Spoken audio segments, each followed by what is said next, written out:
자, 함께 하나님 말씀 보겠습니다. 오늘 주신 하나님 말씀은 신약 사도행전 2장 14절부터 21절까지의 말씀입니다. 신약 189면에 있습니다. 사도행전 2장 14절로 21절까지 말씀입니다.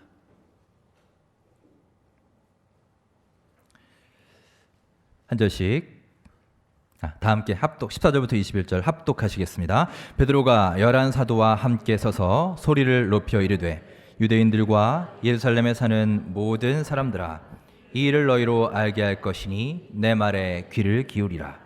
때가 제3시니 너희 생각과 같이 이 사람들이 취한 것이 아니라 이는 곧 선지자 요엘을 통하여 말씀하신 것이니 일러스되 하나님이 말씀하시기를 말세에 내가 내 영을 모든 육체에 부어주리니 너희의 자녀들은 예언할 것이요 너희의 젊은이들은 환상을 보고 너희의 늙은이들은 꿈을 꾸리라. 그때 내가 남종과 여종들에게 부어주리니 그들이 예언할 것이요 내가 위로 하늘에서는 기사를 아래로 땅에서는 징조를 베풀리니 곧 피와 불과 연기로다. 주의 크고 영화로운 날이 이르기 전에 해가 변하여 어두워지고 달이 변하여 피가 되리라. 누구든지 주의 이름을 부르는 자는 구원을 받으리라 하였느니라. 아멘. 하나님의 말씀입니다. 자, 한 주간도 주님 안에서 평안하셨습니까? 지난 주만 해도 폭염으로 이 더위가 끝이 날까 싶었는데요. 참 신기하게도 이제 말복이 지나고 나니까 더위가 한풀 꺾였습니다. 어제 저녁에는 또 선선한 바람도 불어오는 것을 느꼈습니다. 지난 8일이 입추였고 이제 가을이 더위가 물러간다는 처서를 얼마 남겨두지 않고 있으니 이제 이미 가을이 시작되었습니다.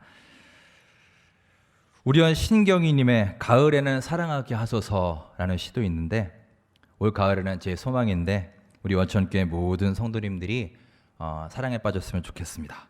다른 사랑이 아니라 모두 우리 하나님과 한번 이 깊은 사랑에 꼭 빠질 수 있기를 간절히 바랍니다. 지금까지 살아오면서 한 번도 우리 하나님과 이렇게 친한 사랑 해보지 못하셨던 분들은 그동안 하지 못했던 기도도 한번 꼭 해보시고 또 하나님의 나에게 도대체 뭘 원하시는지 하나님의 음성도 한번 꼭 들어보시고요. 그동안 누리지 못했던 큰 기쁨과 감격을 하루하루 꼭 누릴 수 있는 귀한 올가을 되시기를 간절히 바랍니다. 자, 우리 서로 함께 인사하겠습니다. 이렇게 인사할까요? 올가을에 하나님과 사랑을 나누십시오. 함께 인사하겠습니다, 여러분. 하나님과 깊은 사랑을 꼭 한번 나눠보시기 바랍니다. 우리가 흔히 쓰는 말 중에 18번이란 말이 있습니다.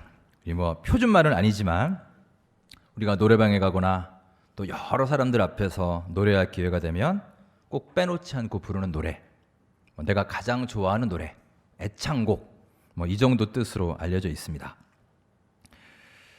여러분도 다 여러분 나름대로의 18번 하나는 있으실 겁니다.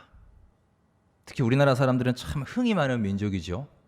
그래서 거의 모든 잔치에 환갑이든 칠순이든 잔치에 빠지지 않고 가무가 있고 또 어디 여행 갈 때도 꼭 버스 안에서 뭔가 노래를 몇 곡 좀 해야 좀 마음이 풀리고 즐겁게 갔다 왔다 이제 이런 생각이 드는 그런 민족입니다. 저는 어렸을 때부터 노래 부르는 거를 참 좋아했습니다. 제가 이렇게 교회에서 찬양을 하기 전에는 당연히 가요를 불렀죠.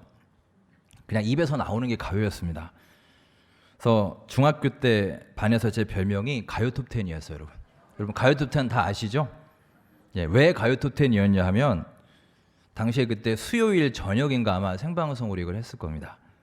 그러면 그 프로를 딱 보면 이제 그날 밤새도록 제가 1위부터 10위까지를 다 외워요. 그래서 다음날 학교 가서 이제 반 아이들한테 소개도 해주고 제가 불러주고 그랬습니다. 그렇게 노래를 참 좋아했어요.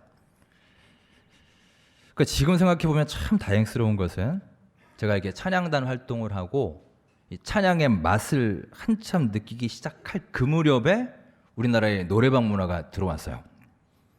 그러니까 만약 이 노래방 문화가 몇 년만 빨리 들어왔으면요 아마 거의 제가 노래방에서 살지 않았을까, 소위 죽돌이라고 하죠, 여러분.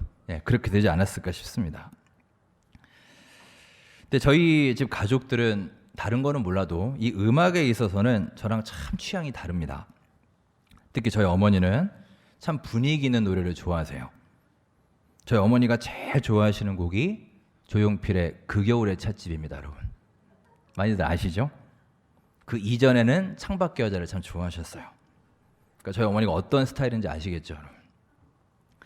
지금도 이제 본가에 가면 본가가 봉담인데요. 가끔씩 그 겨울의 찻집을 틀어놓곤 하십니다. 오늘이 저희 어머니 생신입니다. 그래서 오늘 저녁 때 이제 아이들하고 같이 또 찾아뵐 예정인데 아마 또 이제 당신 생일이신지라 분위기를 위해서 그 곡을 틀어놓으시지 않을까 싶습니다. 근데 저는 취향이 완전 반대입니다. 그러니까 여러분들 볼 때 제가 어떻게 보이는지 모르겠는데 저는 이렇게 분위기 있는 곡보다는 신나는 곡을 좋아해요. 그리고 이렇게 깊이 있는 노래 별로 안 좋아하고 아주 원색적인 곡을 좋아합니다. 그래서 저는 조용필 노래로 따지면은 그 겨울의 찻집과가 아니고 저는 단발머리과예요, 여러분. 단발머리 아시죠? 뭐 박수가 나올 일은 아닌데, 여러분. 네, 뭐 단발머리 모나리자 이런 거 좋아해요. 네. 언제 기회가 되면 한번 모나리자를 제가 할 수 있는 기회가 있을지 모르겠습니다. 자, 그런데 확실히 자리가 사람을 만든다고 이제 제가 이 목회의 길을 걷게 되면서 그런 원래의 취향이 많이 바뀌었습니다. 자, 목회를 하면서 삶의 작은 일상으로부터 그 안에 역사하시는 하나님을 발견하고자 이제 노력을 하게 되었고, 당연히 그러다 보니 평상시에도 사건 하나하나를 좀 유심히 또 진지하게 바라보는 그런 습관이 생겼습니다. 그렇게 되면서 예전에 저의 취향이 많이 변했습니다. 그래서 어느 순간부터 좀 메시지가 있고 삶의 진지한 면을 다루는 그런 노래에 이제 서서히 관심을 갖게 되었습니다. 80년대 시인과 촌장이라고 하는 남성 2인조 가수가 있었습니다. 여러분 아시는 분들 많을 겁니다. 그 시인과 촌장의 노래 중에 88년도에 나왔던 가시나무라는 노래가 있습니다. 사실 그 당시에는 그렇게 대중적이지 않았는데 나중에 몇 번이나 리메이크가 됐죠.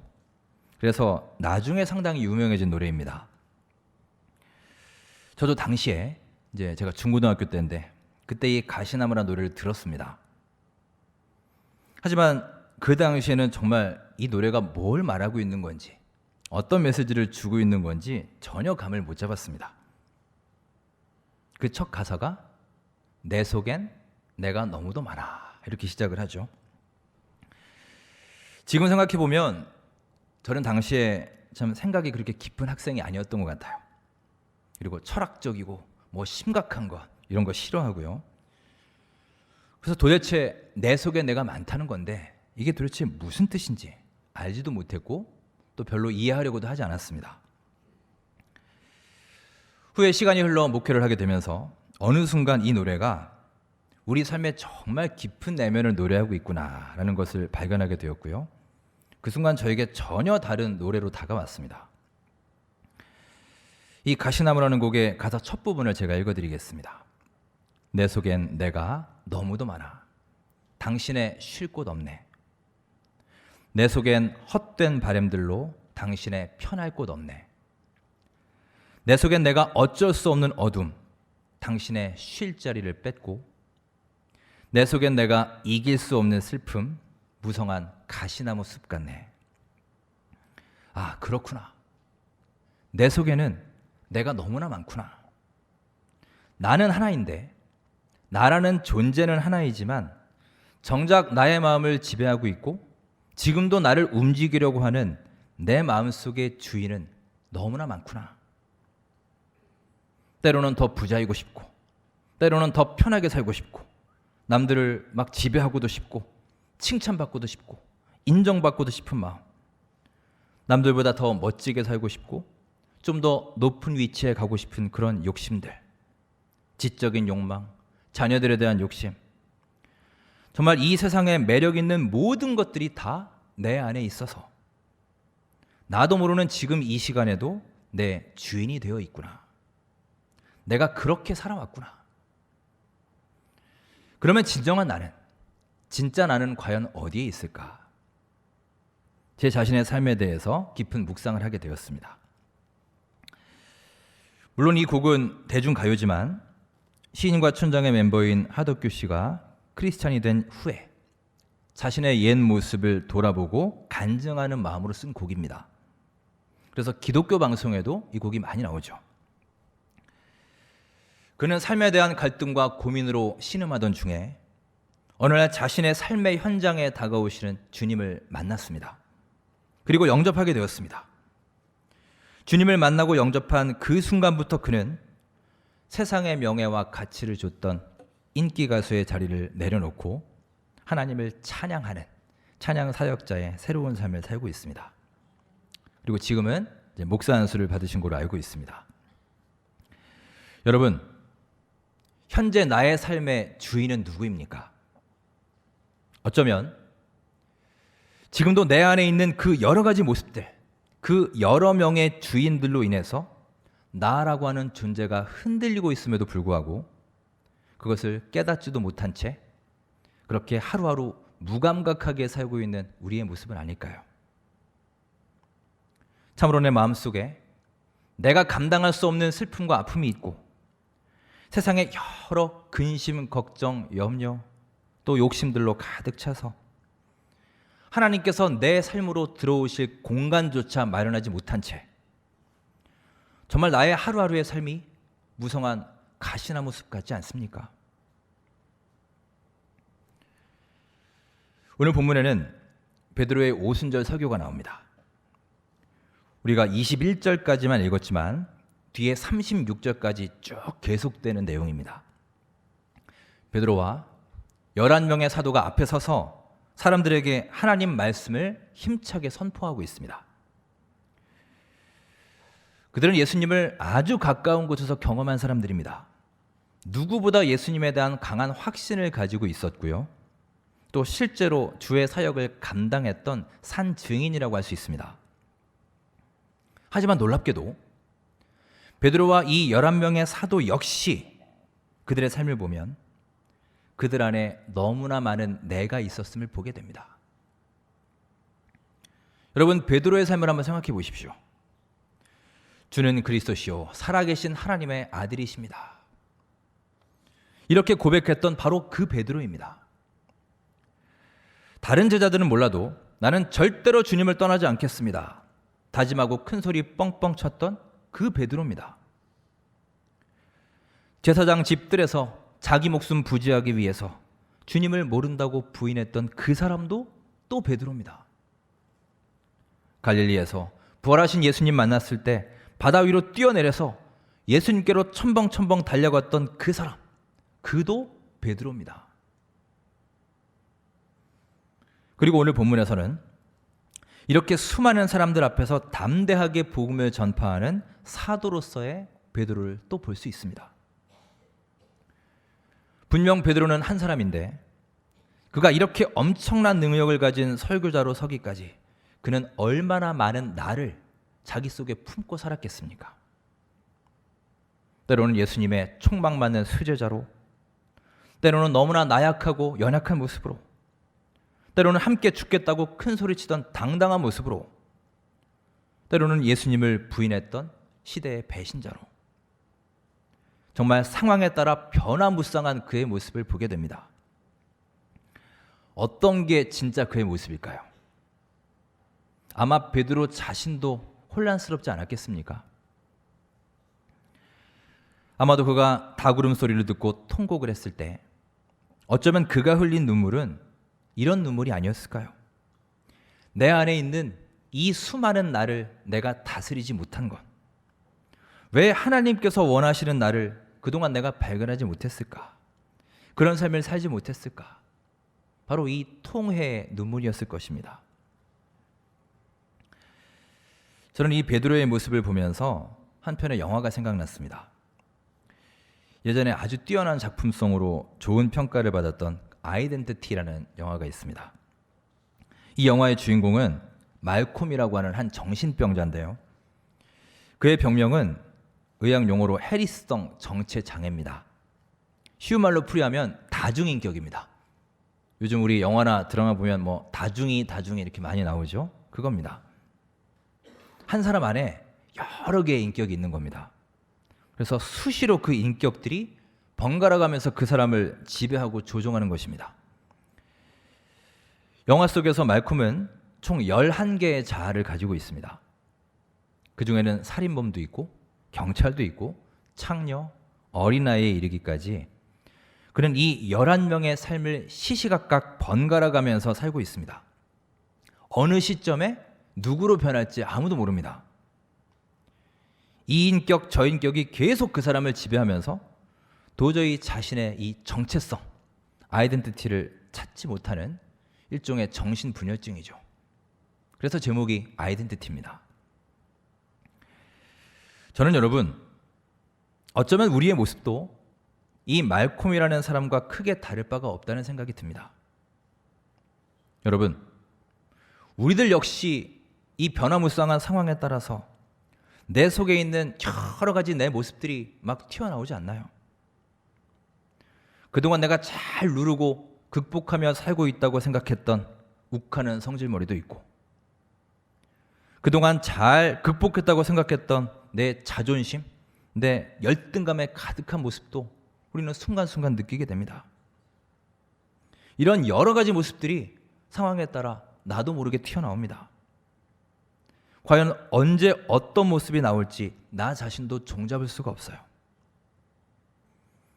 하나님께서 원하시는 그 모습을 아직도 발견하지 못한 채 그렇게 하루하루 살고 있지는 않습니까? 베드로는 이런 오랜 방황의 시간을 거친 후에 수많은 나의 모습을 경험한 다음에 결국 주님의 품으로 다시 돌아옵니다.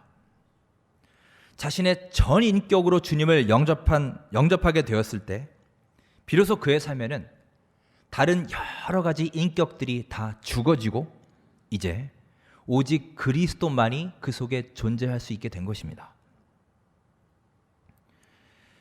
특별히 오늘 베드로의 설교 중에 17절부터 21절까지는 구약의 요엘 선지자의 선포를 인용한 겁니다. 우리 지난 금요일에 찬양했던 그 마지막 날에라는 찬양이 있죠. 그 찬양의 가사이기도 합니다. 이 베드로의 설교를 간단하게 요약하면 딱 한 절 말씀만 보면 됩니다. 자, 우리 21절 말씀을 보면 되는데요. 21절을 함께 우리 한 목소리로 읽겠습니다. 누구든지 주의 이름을 부르는 자는 구원을 받으리라 하였느니라. 아멘. 수많은 신자들이 암송하고 있고요. 또 우리 가정마다 성경 구절 액자로 많이 놓는데 그 액자에 많이 들어가는 구절이기도 합니다. 어쩌면 우리 크리스찬들에게 이렇게 희망을 주고 광명을 주는 말씀이 또 있을까 싶습니다. 누구든지 주의 이름을 부르는 자는,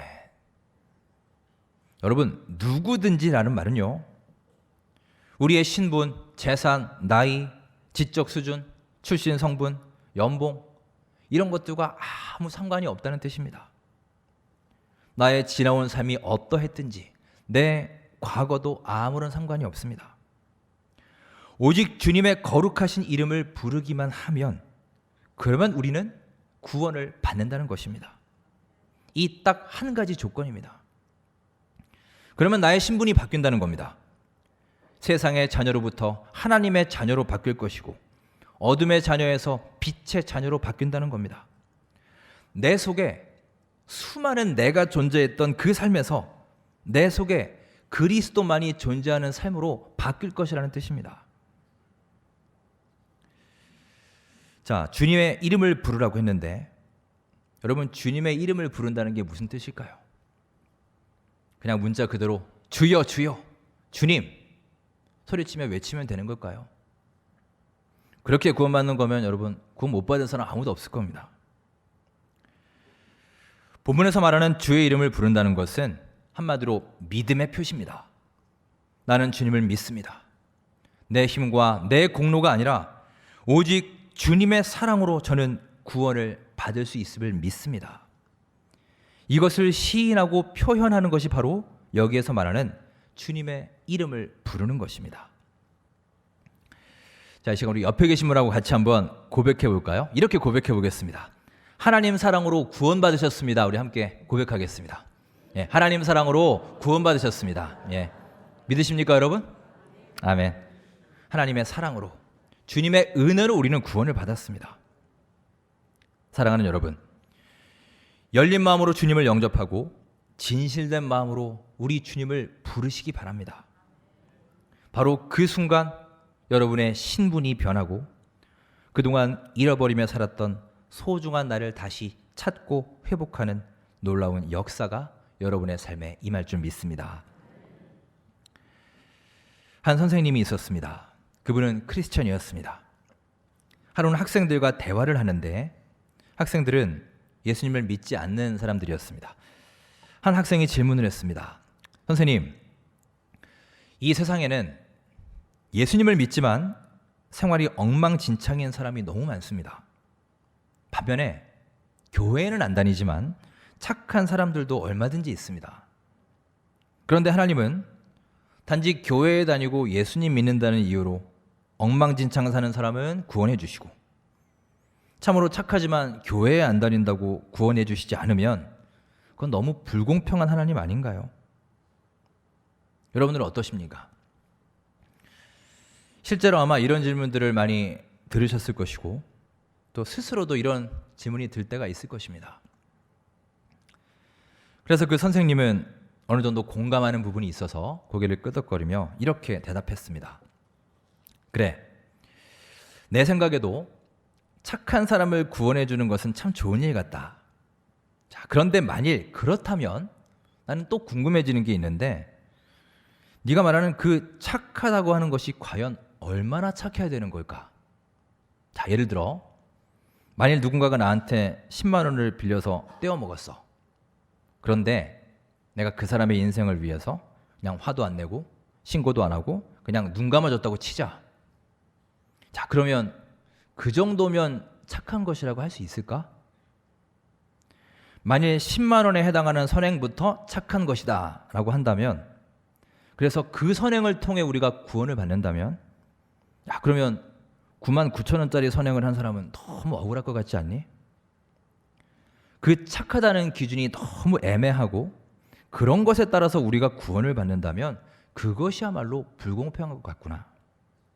하나님은 우리를 그런 기준으로 평가하시는 분이 아니라, 또 구원하시는 것이 아니라, 우리가 어떤 부모님 밑에서 태어났든지 우리 삶이 또 우리 인격이 그동안 어떻게 더럽혀지고 망쳐졌든지 간에 믿음의 자세로 예수님을 영접하기만 하면 구원의 은혜가 우리 모두에게 임하는 거야.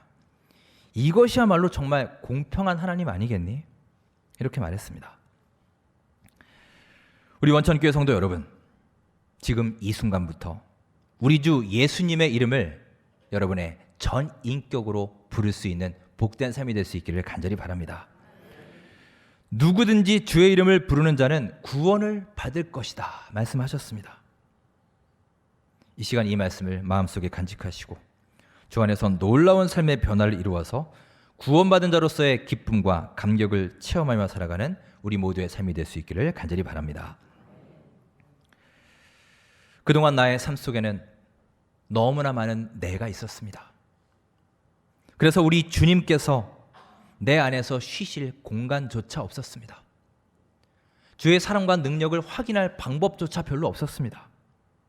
물질과 명예와 권세, 출세, 학문, 우리의 자녀 문제, 이 모든 것들이 시시각각 내 삶의 주인 행세를 했고 정작 하나님께서 원하시는 나의 모습은 어디로 갔는지 찾을 수가 없었습니다. 때로는 예수님의 신실한 제자로 생활하다가 때로는 주님을 모른다고 외면하고 내 욕심 쫓아서 살아왔던, 주님과 멀찍이 떨어져 살았던 그런 우리들의 모습이 아닙니까? 하지만 어느 날 문득 나에게 다가오신 주님을 나의 주님으로 모시고 고백했습니다. 그리고 그 순간 우리는 잃어버렸던 나를 되찾게 되었습니다. 하나님 안에서 비로소 나를 발견하게 된 것입니다. 여러분, 이런 삶의 놀라운 변화가 올가을 여러분 한 분 한 분의 삶 가운데 일어날 수 있기를 간절히 바랍니다. 오늘 함께한 오순절 베드로의 이 설교를 마음속에 간직하시고 그동안 내 마음속에 가득 차 있던 나의 욕심, 나의 과거의 구습들, 이 모든 것들을 담대하게 버리고 오로지 내 속에 예수 그리스도만 모셔서 잃어버린 나를 찾으시고 상실했던 자신감도 회복하시고 삶의 저편에 있던 삶의 행복과 웃음을 되찾으시는 변화의 역사가 일어나는 우리 모두의 삶이 되시기를 주의 이름으로 축원합니다. 기도하겠습니다. 사랑의 하나님, 그동안 우리의 삶에는 저희들 각자의 내가 너무나 크게 자리 잡고 있었습니다. 저희 안에 있던 욕심과 죄악의 요소들, 이전의 나의 모습들을 던져버리고 아버지의 순결한 새 옷으로 갈아입어 거듭날 수 있는 저희들의 삶이 되도록 인도해 주시옵소서. 저희들의 마음속에 오직 그리스도만 모시고 잃어버린 저 자신을 찾게 하시고 주 안에서 기쁨과 웃음을 회복하는 놀라운 역사가 임하도록 인도하여 주옵소서. 누구든지 주의 이름을 부르는 자는 구원을 받으리라. 베드로의 이 말씀을 잘 간직하여 주님만을 섬기고 그리스도만 내 안에 모실 수 있는 성숙한 그리스도인이 되도록 저희 모든 성도님들 마음속에 함께하여 주시옵소서. 예수님의 이름으로 감사하며 기도드립니다. 아멘. 이제는 우리를 죄와 사망에서 구원하신 예수 그리스도의 은혜와 하나님 아버지의 무한하신 사랑하심과 성령님의 감동, 감화, 인도하심이 오직 예수 그리스도를 내 삶의 주인으로 모시고 그동안 잃어버린 나 자신을 발견하고 주 안에서 회복하고자 결단하는 모든 거룩한 주의 백성들 머리 위에 이제부터 영원토록 함께 하시기를 간절히 축원합니다. 아멘.